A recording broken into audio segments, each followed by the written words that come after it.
ಶ್ರೀಗುರುಭ್ಯೋ ನಮಃ.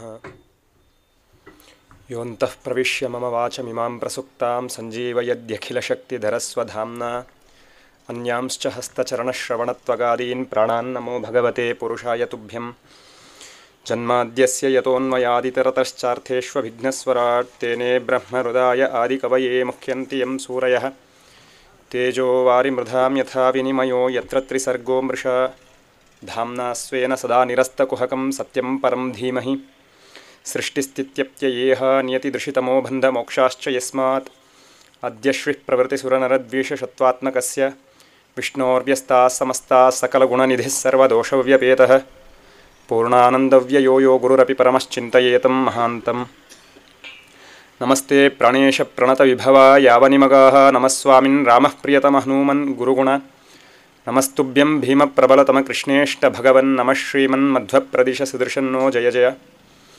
ತಪೋವಿದ್ಯಾವಿರಕ್ತ್ಯಾದಿ ಸದ್ಗುಣೌಘಕರಾನಹಂ ವಾದಿರಾಜಗುರೂನ್ ವಂದೇ ಹಯಗ್ರೀವಪದಾಶ್ರಯಾನ್.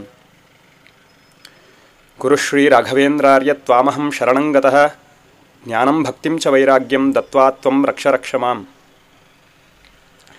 ಬ್ರಹ್ಮಚರ್ಯ ಹರಿಪ್ರೀತಿ ಸುವಿದ್ಯಾ ವಾದಶಾಲಿನಃ ಇಷ್ಟದಾನ್ ಕಷ್ಟಹರ್ತೃನ್ನಃ ವಿದ್ಯಾಮಾನ್ಯಾನ್ ಮುನೀನ್ ನುಮಃ. ಶ್ರೀ ಗುರುಭ್ಯೋ ನಮಃ.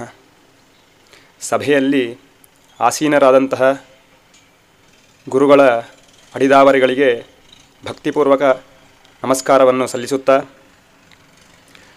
ರಾಘವೇಂದ್ರ ಸಪ್ತಾಹ ಮಹೋತ್ಸವದ ಪ್ರಯುಕ್ತವಾದಂತಹ ಆಯೋಜಿತವಾದಂತಹ ಈ ಸಭೆಯಲ್ಲಿ ಭಾಗವತದಲ್ಲಿ ದಶಮಸ್ಕಂದದಲ್ಲಿ ಬರುವಂತಹ ಕೃಷ್ಣನು ಕಾಡ್ಗಿಚ್ಚನ್ನು ಕುಡಿದ ವಿಷಯ ಹಾಗೂ ಕೃಷ್ಣನ ವೇಣುಗಾನದ ಬಗ್ಗೆ ಅತ್ಯಂತ ಸುಂದರವಾಗಿ ವ್ಯಾಸರು ತಿಳಿಸಿಕೊಟ್ಟಿದ್ದಾರೆ. ಆ ವಿಷಯದ ಬಗ್ಗೆ ಯಥಾಮತಿಯಾಗಿ ಗುರುಗಳ ಮುಂದೆ ಪ್ರಸ್ತಾವ ಮಾಡಲು ಇಚ್ಛೆಪಡುತ್ತೇನೆ. ಭಾಗವತ ಅಧ್ಯಯನ ಮಾಡುವುದರಿಂದ ಏನು ಪ್ರಯೋಜನ, ಅಥವಾ ಭಾಗವತ ಓದುವುದರಿಂದ ಅಥವಾ ಭಾಗವತ ಶ್ರವಣ ಮಾಡುವುದರಿಂದ ಪ್ರಯೋಜನ ಏನು ಎಂಬುದಾಗಿ ಪ್ರಶ್ನೆ ಬಂದಾಗ ಶಾಸ್ತ್ರಗಾರರೇ ತಿಳಿಸಿಕೊಡ್ತಾರೆ. ಪ್ರಯೋಜನಮನುದ್ದಿಶ್ಯ ನಮಂದೋಪಿ ಪ್ರವರ್ತತೆ ಅಂತ. ಅಂದರೆ ಪ್ರಯೋಜನವನ್ನು ಯಾಕೆ ತಿಳಿಸ್ತಾರೆ ಅಂತ ಹೇಳಿದ್ರೆ, ಶಾಸ್ತ್ರಗಾರರು ಪ್ರಯೋಜನ ಇಲ್ಲದೆ, ಪ್ರಯೋಜನದ ಜ್ಞಾನ ಇಲ್ಲದೆ ಯಾರೂ ಕೂಡ ಪ್ರವೃತ್ತಿ ಮಾಡೋದಿಲ್ಲ. ಆದ್ದರಿಂದಾಗಿ ಪ್ರಯೋಜನದ ಜ್ಞಾನವನ್ನು ತಿಳಿಸಲಿಕ್ಕೋಸ್ಕರ ಶಾಸ್ತ್ರಗಾರರು ಹೇಳ್ತಾರೆ, ಶ್ಲೋಕಾರ್ಧಂ ಶ್ಲೋಕಪಾದಂ ವಾ ನಿತ್ಯಂ ಭಾಗವತೋದ್ಭವಂ ಪಠೇತ್ ಶೃಣೋತಿ ಯೋ ಭಕ್ತ್ಯ ಗೋ ಸಹಸ್ರಫಲಂ ಲಭೇತ್ ಅಂತ. ಅಂದರೆ ನಿತ್ಯದಲ್ಲಿಯೂ ಯಾರು ಭಾಗವತದ ಶ್ಲೋಕವನ್ನು ಅಥವಾ ಕಡೇ ಪಕ್ಷ ಶ್ಲೋಕದ ಒಂದು ಭಾಗವನ್ನಾದರೂ ಶ್ರವಣ ಮಾಡುವುದು ಅಥವಾ ಪಾಠ ಪ್ರವಚನಾದಿಗಳನ್ನು ಮಾಡುವುದು ಅಂತ ಯಾರು ಇಟ್ಟುಕೊಂಡಿರ್ತಾರೋ ಅಂತಹವರಿಗೆ 1000 ಗೋದಾನ ಮಾಡಿದ ಫಲ ಬರ್ತದೆ ಎಂಬುದಾಗಿ ಶಾಸ್ತ್ರಗಾರರು ನಮಗೆ ತಿಳಿಸಿಕೊಡ್ತಾರೆ. ಈ ಪ್ರಕೃತ ದಶಮಸ್ಕಂದದಲ್ಲಿ ಒಟ್ಟು 105 ಅಧ್ಯಾಯಗಳಿದೆ. ಆ 105 ಅಧ್ಯಾಯಗಳ ಬಹು ವಿಸ್ತೃತವಾದಂತಹ ಕಥೆಯನ್ನು ರಾಘವೇಂದ್ರ ಗುರು ಸಾರ್ವಭೌಮರು ಕೃಷ್ಣ ಚಾರಿತ್ರ್ಯ ಮಂಜರಿ ಎಂಬಂತಹ ಗ್ರಂಥದಲ್ಲಿ ಕೇವಲ 28 ಶ್ಲೋಕಗಳಲ್ಲಿ ನಮಗೆ ಸಂಗ್ರಹಿಸಿಕೊಟ್ಟಿದ್ದಾರೆ. ಈ ಪ್ರಕೃತ ಪ್ರಸಕ್ತದಲ್ಲಿ ಕೃಷ್ಣನು ಕಾಡ್ಗಿಚ್ಚನ್ನು ಪಾನ ಮಾಡಿದ ಕಥೆ ಹಾಗೂ ಕೃಷ್ಣನ ವೇಣುಗಾನದ ವರ್ಣನೆಯನ್ನು ಗುರು ಸಾರ್ವಭೌಮರು ಈ ರೀತಿಯಾಗಿ ತಾವು ತಿಳಿಸಿಕೊಡ್ತಾರೆ. ದುರ್ಗಾರಣ್ಯ ಪ್ರವೇಶಾಚ್ಯುತ ನಿಜ ಸರಣೀನ್ ಗೋಗಣಾನ್ನಾಹ್ವಯದ್ಯೋ ದಾವಾಗ್ನಿಂ ತತ್ರ ಪೀತ್ವಾ ಸಮುಪುಷ ದಗನಾನ್ ಗೋಪಕಾನಾವಿಷನ್ನಾನ್ ಗೋಭಿರ್ಗೋಪೈಃ ಪರೀತಃ ಸರಿದುತಕ ತಟಸ್ಥೋಪಲೆ ಭೋಜ್ಯಮನ್ನಂ ಭುಕ್ತ್ವಾ ವೇಣೋರ್ನಿನಾದಾತ್ ವ್ರಜಗತ ವನಿತಾ ಚಿತ್ತಹಾರಿ ಸಮಾವ್ಯಾತ್. ಹೀಗೆ ಒಮ್ಮೆ ಕೃಷ್ಣನು ಗೋಪಾಲಕರೊಂದಿಗೆ ಗೋವುಗಳನ್ನು ಕರೆದುಕೊಂಡು ಕಾಡಿಗೆ ಹೋಗಿರುತ್ತಾನೆ, ಗೋವುಗಳನ್ನು ಮೇಯಿಸುತ್ತಾ. ಆ ಸಂದರ್ಭದಲ್ಲಿ ಗೋಪಾಲಕರು ಗೋವುಗಳನ್ನು ಮೇಯಲು ಬಿಟ್ಟು ತಾವು ಕೃಷ್ಣನೊಂದಿಗೆ ಇತ್ತ ಆಟ ಆಡ್ತಾ ಇರ್ತಾರೆ. ಗೋವುಗಳು ಮೇಯುತ್ತಾ ದಟ್ಟವಾದಂತಹ ಅರಣ್ಯವನ್ನು ಪ್ರವೇಶಿಸ್ತದೆ. ಇತ್ತ ಸೂರ್ಯಾಸ್ತವಾಗುವಂತಹ ಸಂದರ್ಭ ಉಂಟಾದಾಗ ಗೋಪಾಲಕರು ಹಿಂತಿರುಗುವ ಸಂದರ್ಭ ಆಗಿರುತ್ತದೆ. ಆ ಸಂದರ್ಭದಲ್ಲಿ ಎಷ್ಟು ಹುಡುಕಿದರೂ ಗೋವುಗಳು ಕಾಣದೇ ಇದ್ದಾಗ ಎಲ್ಲರೂ ಕೃಷ್ಣನನ್ನು ಮೊರೆ ಹೊಕ್ಕುತ್ತಾರೆ. ಆಗ ಕೃಷ್ಣನು ಆ ಗೋವುಗಳ ಹೆಸರನ್ನು ಹೇಳಿದಾಗ ಆ ಗೋವುಗಳು ಪ್ರತಿಧ್ವನಿಸ್ತದೆ. ಆ ಸಂದರ್ಭದಲ್ಲಿ ಎಲ್ಲರೂ ಸಂತೋಷ ಉಂಟಾದ ಎಲ್ಲ ಗೋಪಾಲಕರಿಗೂ ಸಂತೋಷ ಉಂಟಾದಾಗ ಆಗ ಕಾಡ್ಗಿಚ್ಚು ಉಂಟಾಯಿತು ಎಂಬುದಾಗಿ ಭಾಗವತ ತಿಳಿಸ್ತದೆ. ಪುನಃ ಗೋಪಾಲಕರು ಕೃಷ್ಣನನ್ನು ಮೊರೆ ಹೊಕ್ಕುತ್ತಾರೆ. ಆಗ ಕೃಷ್ಣನು ಎಲ್ಲರಿಗೂ ಕಣ್ಣು ಮುಚ್ಚಲು ಹೇಳಿ ಆ ಕಾಡ್ಗಿಚ್ಚನ್ನು ಕುಡಿದು ಎಲ್ಲರನ್ನೂ ರಕ್ಷಣೆ ಮಾಡ್ತಾನೆ ಎಂಬುದಾಗಿ ಭಾಗವತ ಉಲ್ಲೇಖ ಮಾಡ್ತದೆ. ಈ ವಿಷಯವನ್ನು ವಾದಿರಾಜರು ರುಕ್ಮಿಣೀಶ ವಿಜಯದಲ್ಲಿ ಅತ್ಯಂತ ಸುಂದರವಾಗಿ ವರ್ಣನೆ ಮಾಡ್ತಾರೆ. ಸ ಯಾಮುನಾಂಭಸ್ಯ ಅವಗಾಹನೋತ್ತಂ ಶರೀರ ಶೈತ್ಯಂ ಶಮಯನ್ನಿವೇಶ ನಿಶಿಪ್ರವೃದ್ಧಿಂ ನವಕಾನನಾಗ್ನಿಂ ಪಪೋದಯಾಲು ಸ್ವಜನಸ್ಯ ಗುಪ್ತೈ ಎಂಬುದಾಗಿ. ಅಂದರೆ ಇಲ್ಲಿ ವಾದಿರಾಜರು ಒಂದು ರೀತಿ ಹಾಸ್ಯವಾಗಿಯೂ ವರ್ಣನೆ ಮಾಡಿದ್ದಾರೆ. ಅಂದರೆ ಈ ಏನು ಕಾಡ್ಗಿಚ್ಚನ್ನು ಕುಡಿಯುವ ಪೂರ್ವ ಸಂದರ್ಭದಲ್ಲಿ ಕೃಷ್ಣನು ಯಮುನೆಯ ಮಡುವಲ್ಲಿದ್ದಂತಹ ಕಾಳಿಯನ ಮಥನವನ್ನು ಮಾಡಿದ ಕಥೆಯನ್ನು ಭಾಗವತ ನಮಗೆ ತಿಳಿಸಿಕೊಡ್ತದೆ. ಅದನ್ನು ಇಟ್ಟುಕೊಂಡು ವಾದಿರಾಜರು ಇಲ್ಲಿ ಹೇಳ್ತಾರೆ, ಕೃಷ್ಣನು ಯಮುನೆಯಲ್ಲಿ ಅವಗಾಹನ ಮಾಡಿದ ಸಂದರ್ಭದಲ್ಲಿ ಅವನಿಗೆ ಶೈತ್ಯ ಉಂಟಾಗಿತ್ತು. ಆ ಶೈತ್ಯವನ್ನು ಪರಿಹಾರ ಮಾಡಿಕೊಳ್ಳುವುದಕ್ಕೂ ಹಾಗೂ ತನ್ನ ಜನರ ಅಂದರೆ ಗೋಪಾಲಕರ ರಕ್ಷಣೆಗಾಗಿಯೂ ಇಲ್ಲಿ ಭಗವಂತನಾದಂತಹ ಕೃಷ್ಣನು ಆ ಕಾಡ್ಗಿಚ್ಚನ್ನು ಕುಡಿದ ಎಂಬುದಾಗಿ ವಾದಿರಾಜರು ಸ್ತೋತ್ರ ಮಾಡ್ತಾರೆ. ಹಾಗೆ ಸ್ತೋತ್ರ ಮಾಡ್ತಾ ವಾದಿರಾಜರು ಸ್ತುವಂತು ಸರ್ವೇ ವನವನ್ಹಿ ಪಾನಕೃತ್ ಅನುಭಾವಂ ನವಯಮ್ಮುರಾರೇಹೇ ಸ್ವಜನ್ಮಭೂಮಿ ಶಿಖಿನಿ ಪ್ರವಿಷ್ಟೆ ಕೈಶು ತುಸ್ತೇನ ಕೃತೋನುಭಾವ ಅಂತ. ಅಂದರೆ ಇಲ್ಲಿ ವಾದಿರಾಜರು ನಿಂದಾಸ್ತುತಿಯನ್ನು ಮಾಡಿದ್ದಾರೆ. ಮೇಲ್ನೋಟಕ್ಕೆ ನಿಂದೆ ಮಾಡಿದ ಹಾಗೆ ಕಾಣ್ತದೆ, ಆದರೆ ಸ್ತುತಿ ರೂಪವಾಗಿದೆ. ಎಲ್ಲರೂ ಕೃಷ್ಣನು ಕಾಡ್ಗಿಚ್ಚನ್ನು ಕುಡಿದದ್ದನ್ನು ಮಹಾಕಾರ್ಯ ಎಂಬುದಾಗಿ ವರ್ಣನೆ ಮಾಡುವಂಥದ್ದು ಅಂತ ಆದರೆ ವಾದಿರಾಜರು ಹೇಳ್ತಾರೆ, ನಾವು ಆ ರೀತಿಯಾಗಿ ವರ್ಣನೆ ಮಾಡುವುದಿಲ್ಲ ಅಂತ. ಯಾಕೆ ಅಂತ ಹೇಳಿದ್ರೆ ಮುಖಾದಿಂದ್ರಶ್ಚಾಗ್ನಿಶ್ಚ ಎಂಬುದಾಗಿ ಹೇಳುವಂತೆ ಅಗ್ನಿಯ ಜನ್ಮಸ್ಥಳವಾದದ್ದು ಭಗವಂತನ ಮುಖ ಅಂದರೆ ಬಾಯಿ. ಆ ಜನ್ಮಸ್ಥಳಕ್ಕೆ ಅಗ್ನಿಯು ಪುನಃ ಪ್ರವೇಶಿಸಿದರೆ ಇದರಲ್ಲಿ ಕೃಷ್ಣನ ಮಹಾತ್ಮೆ ಏನಿದೆ ಎಂಬುದಾಗಿ ವಾದಿರಾಜರು ನಿಂದಾಸ್ತುತಿಯನ್ನು ಮಾಡಿದ್ದಾರೆ. ಈ ರೀತಿಯಾಗಿ ಹೇಳ್ತಾ ನಂತರ ಭಾಗವತದಲ್ಲಿ ಕೃಷ್ಣನು ಗೋಪಾಲಕರೊಂದಿಗೆ ಕೂತು ಆ ನದಿಯ ತಟದಲ್ಲಿ ಊಟ ಮಾಡಿದ ಎಂಬುದಾಗಿ ಭಾಗವತ ಉಲ್ಲೇಖಿಸುವುದಾದರೆ ಗುರುಸಾರ್ವಭೌಮರು ಇದನ್ನು ಸರಿದುದಕ ತಟಸ್ಥೋಪಲೇ ಭೋಜ್ಯಮನ್ನಂ ಎಂಬುದಾಗಿ ಹೇಳ್ತಾರೆ.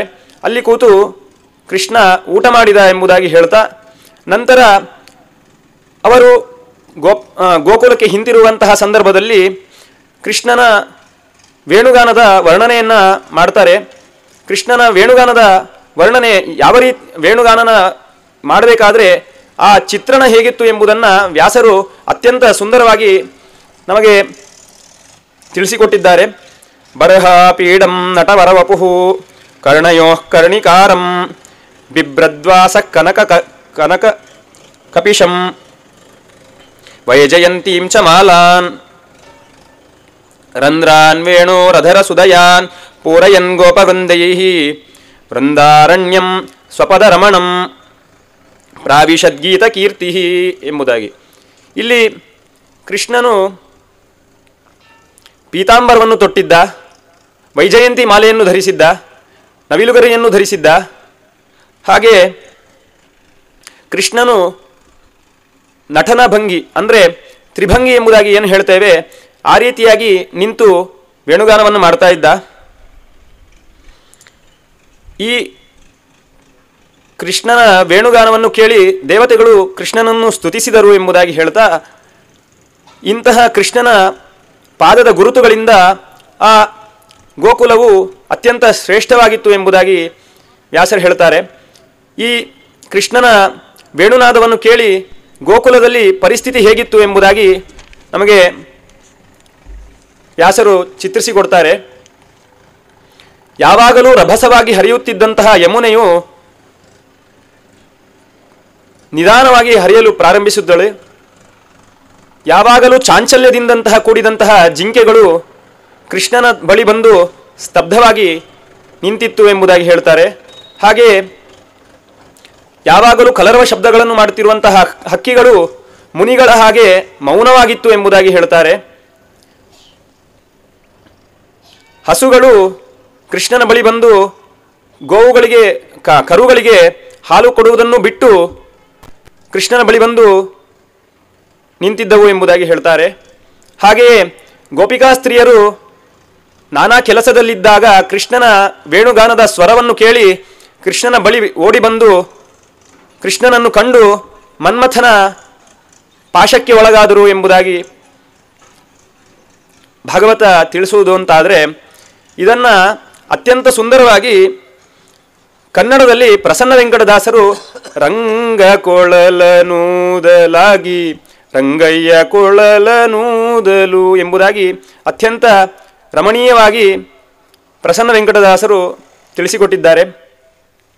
ಹೀಗೆ ಇಂತಹ ಕೃಷ್ಣನು ನಮ್ಮನ್ನು ರಕ್ಷಿಸಲಿ ಎಂಬುದಾಗಿ ರಾಯರು ಅಲ್ಲಿ ಕೃಷ್ಣ ಚಾರಿತ್ರ್ಯ ಮಂಜರಿಯಲ್ಲಿ ಹೇಳ್ತಾರೆ. ಈ ಕೃಷ್ಣ ಚಾರಿತ್ರ್ಯ ಮಂಜರಿ ಗ್ರಂಥ ಒಂದು ಸಾಕು ರಾಯರ ಪಾಂಡಿತ್ಯ ಹೇಗಿತ್ತು ಎಂಬುದಾಗಿ ನಾವು ತಿಳಿಬಹುದು. ಯಾಕೆ ಅಂತ ಹೇಳಿದ್ರೆ ಇಡೀ 105 ಅಧ್ಯಾಯಗಳ ಸಾರಾಂಶವನ್ನು ಕೇವಲ 28 ಶ್ಲೋಕಗಳಲ್ಲಿ ನಮ್ಮಂತಹ ಪಾಮರರಿಗೋಸ್ಕರ ರಾಯರು ಸಂಗ್ರಹಿಸಿಕೊಟ್ಟಿದ್ದಾರೆ. ಹೀಗೆ ರಾಯರ ಪಾಂಡಿತ್ಯದ ವರ್ಣನೆಯನ್ನು ಅಪ್ಪಣ್ಣಾಚಾರ್ಯರು ತಿಳಿಸಬೇಕಾದ್ರೆ ಸಾಲಂಕಾರಕ ಕಾವ್ಯ ನಾಟಕ ಕಲಾ ಕಾಣಾದ ಪಾತಂಜಲ ತ್ರಯ್ಯರ್ಥ ಸ್ಮೃತಿ ಜೈಮಿನೀಯ ಕವಿತಾ ಸಂಗೀತ ಪಾರಂಗತಃ ಎಂಬುದಾಗಿ ಹೇಳ್ತಾರೆ. ಅಂದರೆ ಕೇವಲ 12 ವರ್ಷಗಳಲ್ಲಿ ಅವರು ಇಷ್ಟು ಶಾಸ್ತ್ರಗಳಲ್ಲಿ ನೈಪುಣ್ಯವನ್ನು ಹೊಂದಿದ್ರು. ಅವರ ಇತಿಹಾಸವನ್ನು ನೋಡಿದಾಗ ಅವರು ಪೂರ್ವಾಶ್ರಮದಲ್ಲಿಯೇ ಪರಿಮಳಾದಿ ಗ್ರಂಥಗಳನ್ನು ರಚನೆ ಮಾಡಿದ್ರು ಎಂಬುದಾಗಿ ನಮಗೆ ಕಂಡುಬರುತ್ತದೆ. ಅಂತಹ ಪಾಂಡಿತ್ಯವುಳ್ಳವರು ರಾಘವೇಂದ್ರ ಗುರು ಸಾರ್ವಭೌಮರು.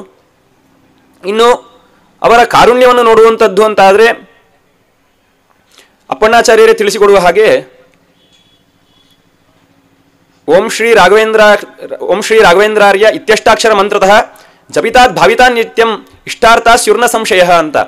ಅಂದರೆ ಇವರ ಸ್ಮರಣೆ ಮಾಡಿದರೆ ಸಾಕು, ಇವರ ಮಂತ್ರ ಜಪ ಮಾಡಿದರೆ ಸಾಕು, ಅವರಿಗೆ ಇಷ್ಟಾರ್ಥಗಳು ಪೂರ್ಣ ಆಗ್ತದೆ ಎಂಬುದಾಗಿ ಅಪ್ಪಣ್ಣಾಚಾರ್ಯರು ತಿಳಿಸ್ತಾರೆ. ಹಾಗಂತ ಹೋಗಿ ರಾಘವೇಂದ್ರ ಗುರು ಸಾರ್ವಭೌಮರ ಬಳಿ ನಮಗೆ ಧನ ಕೊಡಿ ಸಂಪತ್ತು ಕೊಡಿ ಎಂಬುದಾಗಿ ಪ್ರಾರ್ಥನೆ ಮಾಡುವುದು ಉಚಿತ ಅಲ್ಲ.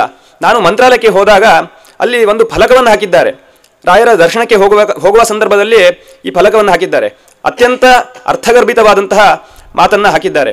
ಏನು ಅಂತ ಹೇಳಿದ್ರೆ, ನಿಮ್ಮ ಕಷ್ಟಗಳನ್ನು ರಾಯರ ಬಳಿ ನಿವೇದನೆ ಮಾಡಬೇಡಿ, ನಿಮ್ಮ ಕಷ್ಟಗಳಿಗೆ ಹೇಳಿ ನಮ್ಮ ಬಳಿ ರಾಯರಿದ್ದಾರೆ ಎಂಬುದಾಗಿ ಅಂತ.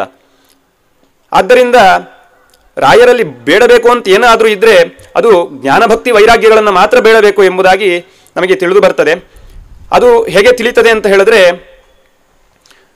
ಅವರ ಶಿಷ್ಯರಾದಂತಹ ವಾದೀಂದ್ರರು ಅವರ ಬಗ್ಗೆ ವರ್ಣನೆ ಮಾಡಬೇಕಾದ್ರೆ, ಅವರ ಗ್ರಂಥಗಳ ಮಹಿಮೆ ಹೇಗೆ ಎಂಬುದೆಲ್ಲ ಹೇಳಬೇಕಾದ್ರೆ ಅವರು ಈ ರೀತಿಯಾಗಿ ದಾಖಲೆ ಮಾಡಿಕೊಡ್ತಾರೆ. ಚಿತ್ತೇನ ಯುಕ್ತಮರ್ಥಂ ಕಲಯತಿ ಸಹಸಾ ನಾಭಿದತ್ತೇನ ಸದ್ಭಿಃ ಸಾಕಂ ಮೀಮಾಂಸತೇವ ನಲಿಕತಿ ವಚಸೋದ್ಘಟ್ಟನಾತ್ಯಾಶಯಂ ಸ್ವಂ ಉಕ್ತಂ ನೋ ವಕ್ತಿ ಭೂಯಃ ಕ್ವಚಿದಪಿ ಲಿಖಿತಂ ನೈವ ನಿರ್ಮಾರ್ಷ್ಟಿ ತಸ್ಮಾತ್ ಅಸ್ಮಾಭಿಃ ಸಪ್ರಬಂಧ ಪ್ರಣಯನ ವಿಷಯೇ ಸ್ತೂಯತೆ ರಾಘವೇಂದ್ರ ಅಂತ. ಅಂದರೆ ರಾಘವೇಂದ್ರ ಗುರು ಸಾರ್ವಭೌಮರು ಎಂದೂ ಕೂಡ ಅಯುಕ್ತವಾದದ್ದನ್ನು ಯೋಚನೆ ಮಾಡಿದವರಲ್ಲ, ಸಜ್ಜನರೊಂದಿಗೆ ಕೂತು ವ್ಯರ್ಥವಾದಂತಹ ಮಾತುಗಳನ್ನು ಆಡಿದವರಲ್ಲ, ಎಂದೂ ಕೂಡ ತಾವು ಅನೇಕ ಗ್ರಂಥಗಳನ್ನು ರಚನೆ ಮಾಡಿದ್ದಾರೆ, ಎಂದೂ ಕೂಡ ಅಯುಕ್ತವಾದದ್ದನ್ನು ಹೇಳಿದವರಲ್ಲ, ಅಯುಕ್ತವಾದದ್ದನ್ನು ಬರೆದವರಲ್ಲ. ಹಾಗೆಯೇ ಎಂದೂ ಕೂಡ ಒಮ್ಮೆ ಹೇಳಿದ್ದನ್ನು ಪುನಃ ಹೇಳಿದವರಲ್ಲ. ಎಂದು ತಾವು ಬರೆದಂತಹ ಗ್ರಂಥಗಳಲ್ಲಿ ಒಮ್ಮೆ ಬರೆದದ್ದನ್ನು ಮತ್ತೆ ತಿದ್ದುಪಡಿಸಿದ್ದು ಅಥವಾ ಅಳಿಸಿ ಬರೆದದ್ದು ಎಂಬುದಾಗಿ ಎಲ್ಲಿಯೂ ಕೂಡ ಕಂಡಿಲ್ಲ. ಇಂತಹ ಅವರ ಮಹಿಮೆ, ಅವರ ಗ್ರಂಥಗಳನ್ನು ನೋಡುವಾಗ ನಮಗೆ ತಿಳಿತದೆ. ಇದರಲ್ಲಿ ನಾವು ಕೂಡ ನಮ್ಮ ಯೋಗ್ಯತಾನುಸಾರವಾಗಿ ನಾವು ಸ್ವಾಮಿಗಳ ಬಳಿ ಸುಧಾ ಅಧ್ಯಯನವನ್ನು ನಡೆಸಬೇಕಾದರೆ ಯಾವುದೋ ಒಂದು ಸುಧಾ ಪಂಕ್ತಿಯಲ್ಲಿ ಯಾವುದೋ ಒಂದು ಶಬ್ದದ ಅರ್ಥ ತಿಳಿಲಿಲ್ಲ ಎಂಬುದಾಗಿ ಯೋಚನೆ ಮಾಡುವಾಗ ನಾವು ಪರಿಮಳ ಗ್ರಂಥವನ್ನು ತೆಗೆದು ನೋಡಿದಾಗ ಅಲ್ಲಿ ರಾಯರು ಆ ಶಬ್ದಕ್ಕೆ ಅರ್ಥವನ್ನು ಬರದಾಗಿರ್ತದೆ. ಅಂದರೆ ನಾವು ಎಲ್ಲಿ ಎಡು ಬೀಳ್ತೇವೆ ಅಂತ ರಾಯರಿಗೆ ತಿಳಿದಿದೆ. ಅಂತಹ ಗುರು ಸಾರ್ವಭೌಮರು ನಮ್ಮನ್ನು ಉದ್ಧರಿಸಲಿಕ್ಕೋಸ್ಕರನೇ ಬಂದಿರುವಂಥವರು. ಅವರ ಪ್ರಾತಸಂಕಲ್ಪ ಗದ್ಯದಲ್ಲಿ ಅವರೇ ತಿಳಿಸಿಕೊಡುವ ಹಾಗೆ ಮದಾಜ್ಞಾನುಸಾರಿಭಿಃ ವಿದ್ಯಾಸಂಬಂಧಿಭಿಃ ದೇಹಸಂಬಂಧಿಭಿಶ್ಚ ತ್ವದೀಯೈಃ ಅಶೇಷ ಜನೈಃ ತ್ವತ್ಸರ್ವ ಕರ್ತೃತ್ವ ಕಾರಯಿತೃತ್ವಾದ್ಯನುಸಂಧಾನಪೂರ್ವಕಂ ಕಾರಯಿಷ್ಯೆ ಎಂಬುದಾಗಿ, ಅಂದರೆ ನಮ್ಮಿಂದಲೂ ಕೂಡ ಭಗವಂತನ ಜ್ಞಾನವನ್ನು ಕೊಟ್ಟು ಭಗವಂತನ ವಿಷಯಕ ಸಾಧನೆಯನ್ನು ಮಾಡಿಸ್ತೇನೆ ಎಂಬುದಾಗಿ ಅವರು ಭಗವಂತನಲ್ಲಿ ನಿವೇದನೆ ಮಾಡಿದ್ದಾರೆ. ಇದರಿಂದಲೂ ಕೂಡ ಅವರ ಕಾರುಣ್ಯ ನಮಗೆ ತಿಳಿದು ಬರ್ತದೆ ಎಂಬುದಾಗಿ ಹೇಳ್ತಾ, ಈ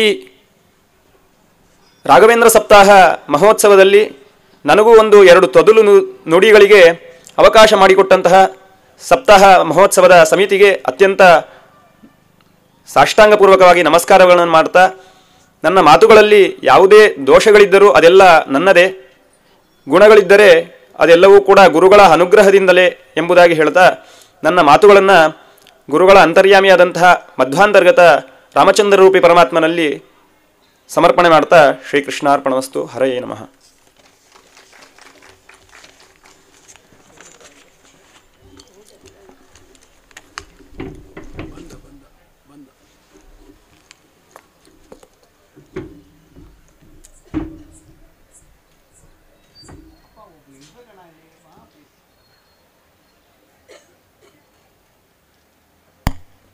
ಹರೇ ಶ್ರೀನಿವಾಸ. ಪಲಿಮಾರ ಶ್ರೀಪಾದಂಗಳವರಲ್ಲಿ ಸುಧಾ ಅಧ್ಯಯನ ಮಾಡ್ತಕ್ಕಂಥ ಭಾಗ್ಯವನ್ನು ಪಡೆದಿರತಕ್ಕಂಥ ಶ್ರೀಯುತ ಪರೀಕ್ಷಿತವರು ರಾಯರು 105 ಅಧ್ಯಾಯಾತ್ಮಕವಾಗಿರ್ತಕ್ಕಂಥ ಭಾಗವತ ದಶಮಸ್ಕಂದವನ್ನು 22 ಶ್ಲೋಕಗಳಲ್ಲಿ ಸಂಗ್ರಹ ಮಾಡಿ ಅದರಲ್ಲಿ ಒಂದು ಘಟ್ಟವನ್ನು ಹೇಳಿ ಕೃಷ್ಣನ ಕಥೆಯನ್ನು ಹೇಳಿದರು. ಆದರೆ ಇದು ರಾಯರ ಕಾರುಣ್ಯ ಎಂಥದ್ದು ಅಂದರೆ, ನಿತ್ಯದಲ್ಲೂ ಕೂಡ ಭಾಗವತವನ್ನು ಪಾರಾಯಣ ಮಾಡಬೇಕು ಅಂತ ಹೇಳ್ತಾರೆ. ಶ್ಲೋಕಾರ್ಧಂ ಶ್ಲೋಕಪಾದಂ ವಾ ಅಂತ ಹೇಳ್ತಾರೆ. ಅಷ್ಟು ಭಗವಂತನಿಗಾಗಿ ಅಷ್ಟು ಸಮಯ ಇರ್ತಕ್ಕಂಥ ಜೀವನಗಳು ನಮ್ಮದಲ್ಲ. ನಮ್ಮದು ಬೆಳಗ್ಗೆದ್ದ ಸಂಜೆವರೆಗೂ ಕೂಡ ಹೊಟ್ಟೆಪಾಡಿಗಾಗಿ ಧಾವಂತ. ಅದರೊಳಗೂ ಕೂಡ ಭಾಗವತ ಪಾರಾಯಣ ಮಾಡಿದ ಪುಣ್ಯದಿಂದ ನಾವು ವಂಚಿತರಾಗಬಾರ್ದು ಅಂತ ರಾಯರು 28 ಶ್ಲೋಕಗಳಲ್ಲಿ ಆ ಸಂಗ್ರಹವನ್ನು ಮಾಡಿ ಪ್ರತಿನಿತ್ಯದಲ್ಲೂ ಕೃಷ್ಣ ಚಾರಿತ್ರ ಮಂಜರಿ ನಾವು ಪಾರಾಯಣ ಮಾಡಿದ್ದೇ ಆದರೆ ಭಾಗವತ ಪಾರಾಯಣ ಮಾಡಿದ ಪುಣ್ಯ ಬರುತ್ತೆ ಎಂಬುದು ರಾಯರ ಕಾರುಣ್ಯವನ್ನು ಎತ್ತಿ ತೋರಿಸ್ತಕ್ಕಂಥವರಾಗಿದ್ದಾರೆ. ಅಂಥ ಆ ಪರೀಕ್ಷಿತವರಿಗೆ 2 ಉಭಯ ಸಮಿತಿಗಳ ಪರವಾಗಿ ಧನ್ಯವಾದಗಳನ್ನು ಅರ್ಪಣೆ ಮಾಡ್ತಾ ಇದ್ದೇವೆ. ಈಗ ಇವತ್ತಿನ ವಿಶೇಷ ಉಪನ್ಯಾಸಕರಾಗಿರ್ತಕ್ಕಂಥ ವಿದ್ವಾನ್ ಸತ್ಯನಾರಾಯಣಾಚಾರ್ಯರು, ಬಳ್ಳಾರಿ ಸತ್ಯನಾರಾಯಣಾಚಾರ್ಯರು, ವಿಶೇಷವಾಗಿ ಸುಧಾಂತ ಅಧ್ಯಯನ ಮಾಡಿರ್ತಕ್ಕಂಥ ಪಂಡಿತರು, ವಿನಯಶೀಲರು, ಸದಾಚಾರಿಗಳು, ವಿಶೇಷವಾಗಿ ತಾವು ಅಧ್ಯಯನ ಮಾಡಿದ್ದನ್ನು 4 ಜನ ಹುಡುಗರಿಗೆ ತಾವು ಮನೇಲಿ ಇಟ್ಟುಕೊಂಡು ಮಕ್ಕಳಿಗೆ ಗುರುಕುಲ ನಡೆಸ್ತಾ ವಿದ್ಯಾದಾನವನ್ನು ಮಾಡ್ತಕ್ಕಂಥವರಾಗಿದ್ದಾರೆ. ಅಂಥ ಸತ್ಯನಾರಾಯಣಾಚಾರ್ಯರಿಗೆ ನಮನಪೂರ್ವಕವಾದ ಸ್ವಾಗತವನ್ನು ಬಯಸ್ತಾ, ಆಚಾರ್ಯರಿಗೆ ದ್ವೈತ ವೇದಾಂತಕ್ಕೆ